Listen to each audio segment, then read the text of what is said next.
आगे और फंक्शंस का जो है हम लोग कंटिन्यूटी चेक करेंगे। तो सबसे पहले मैं जो है देखूंगा। अब पॉलिनोमियल की तरफ चलेंगे। अगर F of X, F from R to R, F from R to R defined by F of x equal to A X plus B. A X plus B मतलब linear function, linear polynomial, linear polynomial जहां पे A और B जो है real number है, constant है, real number के constant है, चेंज नहीं होंगे। वेरिएबल में केवल एक्स आता है, वही चेंज होगा। क्या ये कंटिन्यूअस है या नहीं वो चेक करेंगे आर पे। तो कैसे किया जाएगा? Let x equal to a be any point of r, let x equal to a be any point of r. अब बात आती है कि एक्स इक्वल टू अगर एनी पॉइंट ऑफ आर है तो what is F of a. मैं यहाँ पे ए की जगह सी ले लेता हूँ, क्योंकि वो ए और ये ए सेम हो जाएगा। तो मैं यहाँ पे सी ले लेता हूँ। What is F of C? F of C will be A C plus B. अब बात आती है कंटिन्यूअस है या नहीं। तो limit X equal to X tends to C F of X. तो limit X tends to C A X plus B, ये वही देगा ए सी प्लस बी, जो कि एफ ऑफ सी है। तो हमने क्या देखा कि limit X tends to C F of x equal to F of C, ये आ रहा है। इसका मतलब F of x is continuous at X equal to C. तो अगर सी जो है हमने एनी पॉइंट लिया था, मैं डायरेक्टली कह सकता हूं f of x is continuous on r. तो इसका मतलब है कि लीनियर पॉलिनोमियल जो होता है वो कंटिन्यूअस होता है। ऐसे ही हम क्वाड्रेटिक के बारे में चेक कर सकते हैं कि क्वाड्रेटिक पॉलिनोमियल क्या कंटिन्यूअस होता है या नहीं। क्यूबिक के बारे में चेक कर सकते हैं। तो क्यों ना हम डायरेक्टली nth डिग्री के पॉलिनोमियल को ही चेक कर डालें। nth डिग्री का पॉलिनोमियल अगर हमने चेक कर लिया, अगर वो कंटिन्यूअस निकला, इसका मतलब सारे पॉलिनोमियल जो है कंटिन्यूअस है।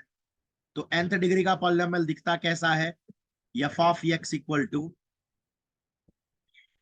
A N x raise to N, A N minus one x raise to N minus one, A N minus two x raise to N minus two, dot dot dot A naught constant term where. अब इसके पहले इसके बारे में जान लेते हैं ये है क्या।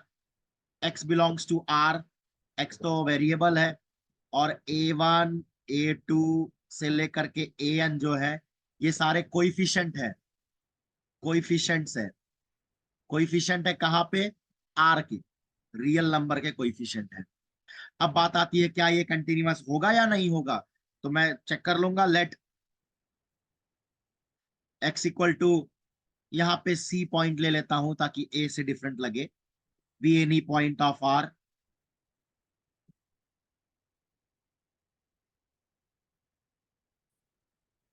B any point in r, मैं ले लेता हूं। अब कैसे चेक किया जाएगा? Let x equal to c be any point, तो एफ ऑफ सी निकाल लेंगे। एफ ऑफ सी निकालेंगे तो क्या दिखेगा? ये A N C raise to N, A N minus one C raise to N minus one, A N minus two C raise to N minus two, dot dot dot A nought. ये तो आ गया। अब बात आती है limit निकालने की। तो limit X tends to C F of X, तो limit X tends to C F of X है A N x raise to N N, A N minus one x raise to N minus one up to A nought. अगर मैं इसमें limit डाल दूं, ये दिखेगा A N C raise to N, A N minus one C raise to N minus one, dot dot dot A not तक, जो कि मेरा एफ ऑफ सी ही है। इसका मतलब F of x is continuous at, F of x is continuous at X equal to C. अगर ये x equal to सी है तो मैं कह सकता हूं क्योंकि ये सी आर्बिट्री पॉइंट था, F of x is continuous in are, continuous in are. इसका मतलब है कि अब मैं जनरल पॉइंट पे बोल सकता हूं कि every every polynomial function, every polynomial function is continuous on R। अब एक आध दो एग्जांपल देख लें, न्यूमेरिकल एग्जांपल देख लेते हैं ताकि हमें समझ में आ जाए कि जैसे अगर कहा जाए कि check the continuity of, check the continuity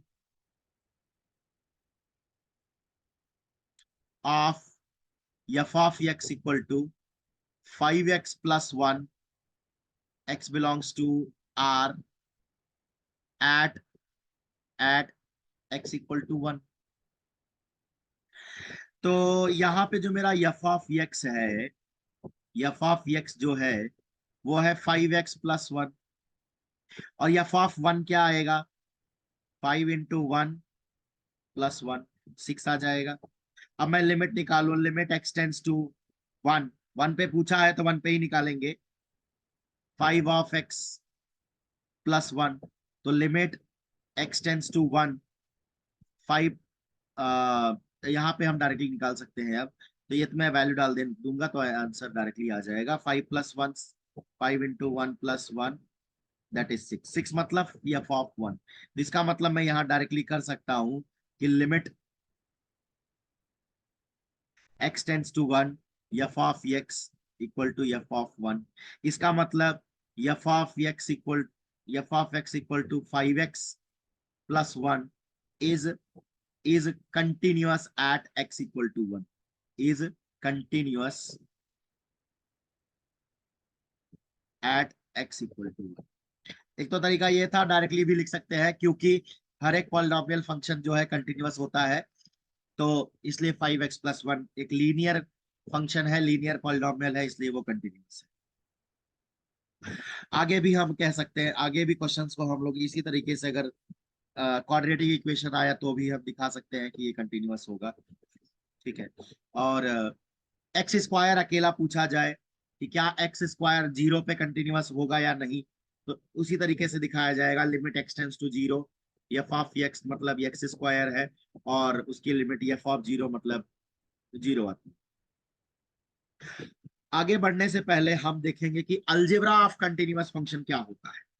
algebra of continuous function, algebra देख लेंगे तो कई चीजों को हम लोग आसानी से लिख सकते हैं। तो हम सबसे पहले देखेंगे कि algebra of continuous function, algebra of continuous function. Algebra देखने के बाद हम modulus function, signum function, greatest integer function के बारे में आगे धीरे धीरे हर एक एग्जांपल के थ्रू उन क्वेश्चंस को देखते रहेंगे। तो algebra of continuous function, algebra of continuous function.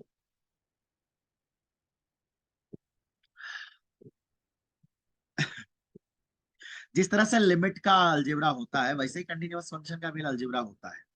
तो मान लेते हैं, let let let f and g, let f and g be continuous real valued functions। Real valued का मतलब होता है कि रियल नंबर के फंक्शन है। Let k belongs to r be any constant, be any constant real number, k कोई constant real number है। सबसे पहला f +-g, अगर f कंटिन्यूअस है, g कंटिन्यूअस है, तो f +-g मतलब उनका एडिशन और उनका सब्ट्रैक्शन भी कंटिन्यूअस होगा।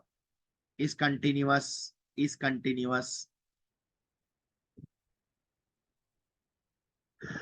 उनका मल्टीप्लीकेशन इस कंटिन्यूअस, ये भी कंटिन्यूअस होगा। अगर एफ को मैं किसी कांस्टेंट के, यही कांस्टेंट के से मल्टीप्लाई कर दूं तो वो भी कंटिन्यूअस होगा, लिमिट की प्रॉपर्टी सेटिस्फाई करते हुए वो भी कंटिन्यूअस होगा। तीसरा, चौथा, एफ अपॉन जी दोनों का कोशिएंट, ये कंटिन्यूअस होगा, ये कंटिन्यूअस होगा कहां पे, except at which G of x is zero, या G of x is not defined.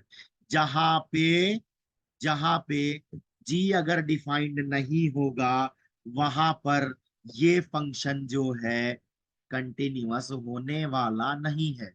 अगर जी जी जी जिस पॉइंट पे डिफाइंड नहीं है उस फंक्शन, उस पॉइंट पे ये फंक्शन जो है डिफाइंड या कंटिन्यूअस नहीं होगा।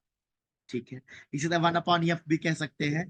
और इस चार चार प्रॉपर्टी के थ्रू पूरा क्लास 12 का जो कंटिन्यूअस फंक्शन का चैप्टर है वो इन्हीं चार प्रॉपर्टी के ऊपर बेस्ड है। ठीक है।